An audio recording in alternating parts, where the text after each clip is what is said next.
Press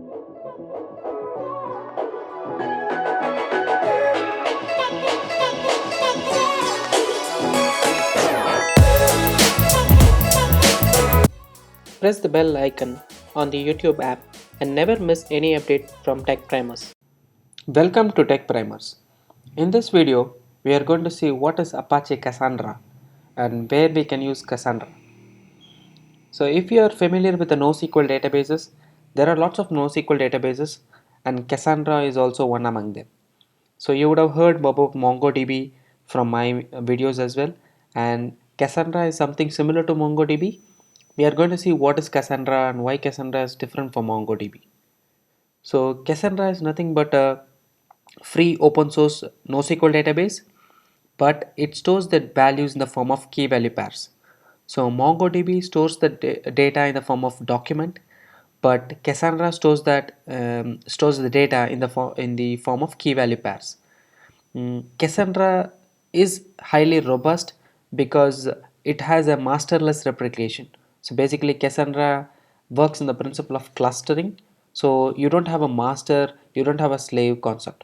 So you have like masterless replication. So there is no constant master.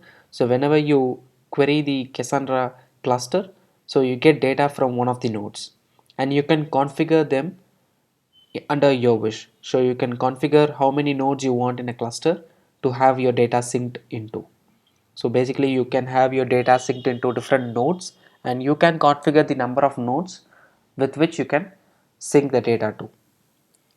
If you're not familiar, Cassandra was created by Facebook and then later moved on to Apache license. So when Facebook created Cassandra, so they inherited the features of Bigtable and DynamoDB. So that is why Cassandra is more popular, and Cassandra is very robust in handling huge amount of data. Okay, so how does the architecture of Cassandra look like, right? So if you see the documentation is not great here in the Cassandra website, but there are some basic information which we can use from this documentation. So if you see the Cassandra architecture, as I said earlier, there is a clustering concept. So you have like a ring. So there are rings in the cluster. So basically all the nodes are connected to each other. So you have a ring basically. So one node is connected to the other node is connected to the road, and the same way likewise, right? So they are all connected in the form of a ring, and when a request comes to the Cassandra cluster, so it hits one of the node and that particular node processes the request. So let's say you are writing something onto the database. So that particular node gets the data and then it writes onto the database in its own node. Okay, now there is a concept of gossip where this particular node tells the other node that, okay, see, I got the data and I have updated, so now you can also update. So that particular node, the node 2, is going to now update its cache or the database background, right? So that concept is called gossiping. So inside Cassandra, so the nodes interact with each other using the form of gossiping, right? So they gossip with each other and then they identify, okay, I need to persist this particular data, and then they persist into the database. Okay, so let's say if one particular node goes down, so since there is masterless replication, there is no central node which your process or the which your commands will be hitting always. So if node 1 is down, your commands will be routed to the node 2, and node 2 will be able to identify the data for you. Okay, so that is where the fault detection comes into picture, right? The next part is the replication. So since it is a masterless replication, so you can control the replication. So you can, let's say in a Cassandra cluster, you have like 10 different nodes in a cluster. You can control how many nodes you want your data to be synced into. So let's say you have a year's worth of data. Okay, so you want to store a year's worth of data into a cluster of 10 machines. You can split them based on shard concept. So you can say that, okay, January data can be in one node, February data can be in the other node, or likewise. So you can split it based on your convenience in different nodes. So you can create that replication as well. So let's say node 1 and node 2 should have January data, and node 2 and node 3 should have February data. So you can configure that whenever you are pushing the data. Okay, So that is there in the Cassandra cluster. So say even though the cluster is connected with 10 nodes, you can define how many nodes that particular data can replicate it to. Okay. So I just went through the net dzone website. They had a good architectural diagram of how the architecture looks like. So let me see. Yeah, so this is what I was just mentioning, right? So you have different nodes connected in the form of a ring, and whenever you hit a query, it comes to one of the node, and at that particular instance, that particular nodes becomes the coordinator, and this is going to check the other nodes and then gossip with other nodes basically. So this is just gossiping with other nodes, and then it is going to return the data, right? So the fast are basically faster in the writes are basically faster in Cassandra. So that is why people are using Cassandra, because it's very fast while writing data because of the clustering concept. So you write in one node and that node gossips with the other node and syncs the data. So the writes are more faster than other databases like the relational database.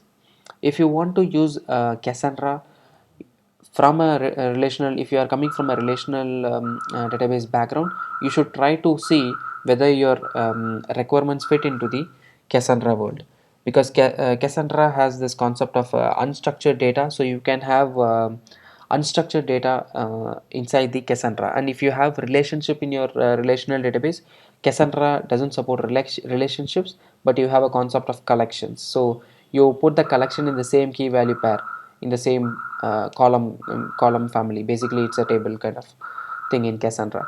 So you don't have to have relationships in Cassandra. So you will have to have the data as a whole. So there is no relationship concept. You can't do a join in Cassandra. So you need to structure the data in such a way that your relationships are already taken care before you put the data into Cassandra. So that is something which is different from Cassandra to a traditional relational database. If you see here, this is the traditional high level overview of what happens when the data gets pushed into the database. So there is a concept of commit log. So whenever you write something, it goes to the commit log and the mem table. So mem table is like an in-memory table. From the mem table, the data gets flushed onto the disk. So that is the SS table. So the data gets flushed onto the disk, and that is where the index and keys are getting created, and then they gets persisted onto the disk. Okay, so that is how the node works. Correct. So read also has a similar concept. You just get the data. It doesn't go to the commit log, but it can directly take it from the SS table, and then it pushes to the mem table, and from the mem table it takes the subsequent values. Okay, so I think that is what I wanted to cover. And yeah, so let's see what is the in-depth concepts inside the Cassandra, right? So like how we have schemas, tables, and structures, right? So in Cassandra we have something called key space. So Cassandra's key space is the schema. Okay, inside a key space you can have a column family. So column family is nothing but a table kind of structure. So you can have multiple columns in the column family, and inside each column you have a key, a column name, and a value. So that is how they are mapped.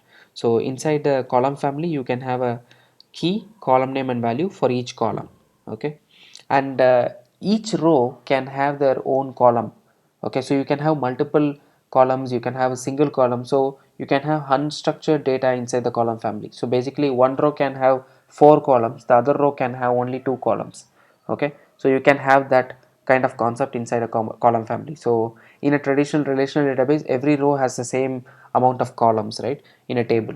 But here in Cassandra you don't have to have that particular restriction. So there is no restriction on the number of columns for a row inside a column family. So we need to just understand what is a key space. So key space is a schema. The column family is like a table. The columns are like the columns, but the row can have n number of columns. So it's in our control.